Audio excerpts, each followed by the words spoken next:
আমি তো পুরোটা শেষই করতে পারিনি।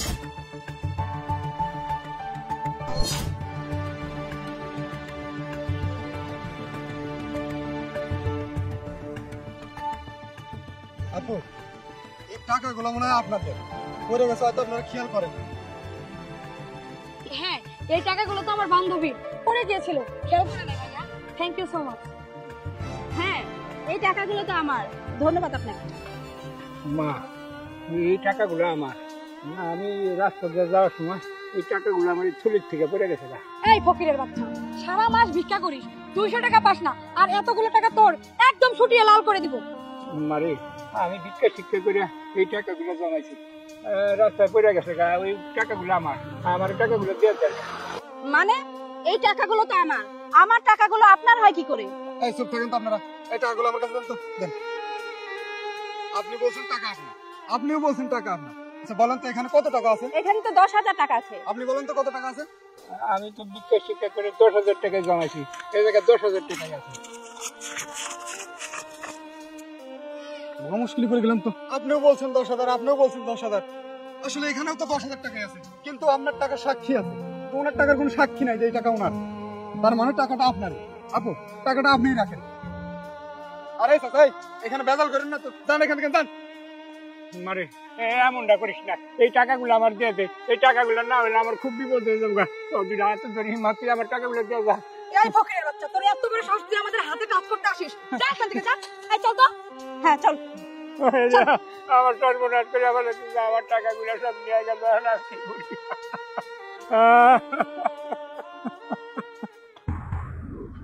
এই পঙ্গুর বাচ্চা দাঁড়া, ওই তুই আমার টাকা দিচ্ছিস না কেন? বাবা রে, আপনার লিগে তো টাকা আমি নিয়ে আসতে লাগছিলাম, রাস্তায় একটা মেয়ে ওই টাকাগুলো সব নিয়ে গেছে। অন্য একজন টাকা নিয়ে গেছে মানে? ওই মগের মূল্যটা কি? তুই কি আমার সাথে নাটক করস? বিশ্বাস করেন, আমি সত্যি কথা বলছি। ওই টাকাগুলো আপনার কাছে নিয়ে যাবার লাগছিলাম। আমি ওই রাস্তাতে যাবার লাগছি, রাস্তার পাশে দুইটা মহিলা খাড়িয়ে গেছে, আমার জোলার থেকে ওই টাকাগুলো পড়ে যায়। পরে ওই মহিলারা আমার ওই টাকাগুলো নিয়ে যায়। আমি চাইছিলাম টাকাগুলো আমার দেয় নাই, ওরা আমার মাইনে দিলে সব টাকাগুলো নিয়ে গেছে।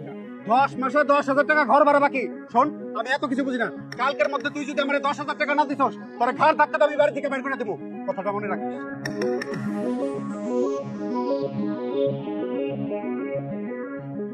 আরে আরে কি করতেছ? ছাড়া দেন প্লিজ। আরে ছাড়া দেন। আরে ছাড়া দেন আমার। কি করতেছ? ছাড়া দেন। আরে আরে রাস্তাঘাটে দেখা চলা পারেন না, নিজের সেফটি নিজেও করতে জানেন না, তাহলে রাস্তাঘাটে একা একা পারেন কিসের লিগে? আপনি তো নিজেই ভালো করে চলাফেরা করতে পারেন না, তারপরেও আপনার এই অবস্থা থাকা সত্ত্বেও আপনি আমার ইজ্জতটা রক্ষা করেছেন। দেখেন, মানুষ হিসাবে এটা আমার দায়িত্ব, তবে একটা নারীর কাছে তার ইজ্জত বড় মূল্যবান। আর আজকে যদি আপনার জায়গায় আমার মেয়ে থাকতো, তাহলে এইভাবে তার ইজ্জত আমি রক্ষা করতাম। চাচা, আমি সেদিন না বোঝাই আপনার সাথে অনেক বড় অন্যায় করে ফেলেছি। আমি আপনার কাছে ক্ষমা চাচ্ছি সেই দিনের জন্য। সেই দিন আমি আপনার টাকাগুলো মেরে দিয়েছি, তারপরেও আজকে আপনি আমার ইজ্জত রক্ষা করেছেন। আমি আমার প্রাপের প্রায়শ্চিত্ত করতে চাই। বলুন, আমি আপনার জন্য কি করতে পারি? মারে, আমার জন্য তোমার কিছুই করানো লাগবে না। ওই যে ওই দিনকার 10,000 টাকা, ওই টাকা আমার ফেরত দিলে তাইলে জানো মা, ওই 10,000 টাকার লিগা আমার কত বড় একটা ক্ষতি হয়ে গেছে গা। ওই 10,000 টাকা দিলে আমার বড় উপকার হবো। এই যে রাস্তা গেছে না, এই রাস্তার পাশে একটা দোকান আছে, ওই দোকানের বাউ পাশে আমার বাড়ি। আচ্ছা ঠিক আছে চাচা, আমি বিকালে আপনার বাসায় গিয়ে টাকাটা দিয়ে আসবো। আচ্ছা, তারপরে রাস্তাঘাটে একটু দেখে শুনে চলাফেরা করে।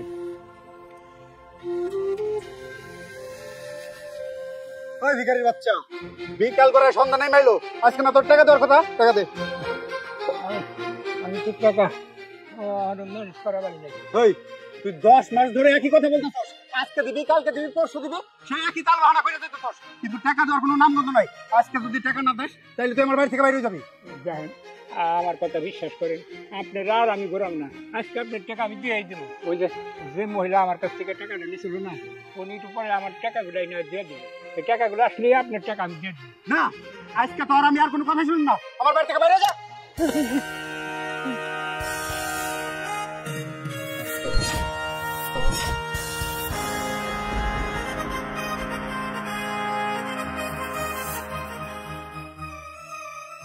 আপনার এত বড় সাহস, এমন একটা মুরব্বী মানুষকে ধাক্কা দিয়ে মাটিতে ফেলে দিলেন? এই ফকিন্নির বাচ্চারে ঘাড় ধাক্কা দিয়ে মাটিতে ফেলাই দেওয়ার জন্য কি সাহসের দরকার আছে? আমার মন চাইছে আমি ফেলাইছি। এই ভিখারির বাচ্চার কাছে আমি 10 মাসের বাড়ি ভাড়া পাই, পরিশোধ করার নাম গন্ধ নাই, তাই ঘাড় ধাক্কা দিয়ে আমার বাড়ি থেকে বের করে দিচ্ছি। তাতে আপনার সমস্যা কি? আর আপনার যদি এই ভিখারির বাচ্চার জন্য এতই দরদ থাকে, তাহলে টাকাটা আপনি পরিশোধ করে দেন। হ্যাঁ দিচ্ছি। এই নিন, এই যে আপনার 10,000 টাকা। এখন এই মুহূর্তে আপনি এখান থেকে চলে যান। ঠিক আছে, আমি আমার বাড়ি ভাড়া বুঝে পাইছি, আমার আর কোনো কথা নেই। চাচা, আপনি ছাড়া কি এ বাড়িতে আর কেউ থাকে না? না রে মা, আমি পোলাপান, কোনো কিচ্ছু নাই, আমি একা একা এই বাড়িতে থাকি। ঠিক আছে চাচা, আপনার যদি কোনো সমস্যা না থাকে তাহলে আপনি আমার সঙ্গে আমার বাড়িতে গিয়ে থাকতে পারেন। আমাদের বাড়ি অনেক বড়, আর আজকে থেকে আপনার আর ভিক্ষাও করতে হবে না। ঠিক আছে মা, আমি তোমার ওই জায়গায় থাকুন। আচ্ছা ঠিক আছে চাচা, তাহলে চলুন আমার সঙ্গে।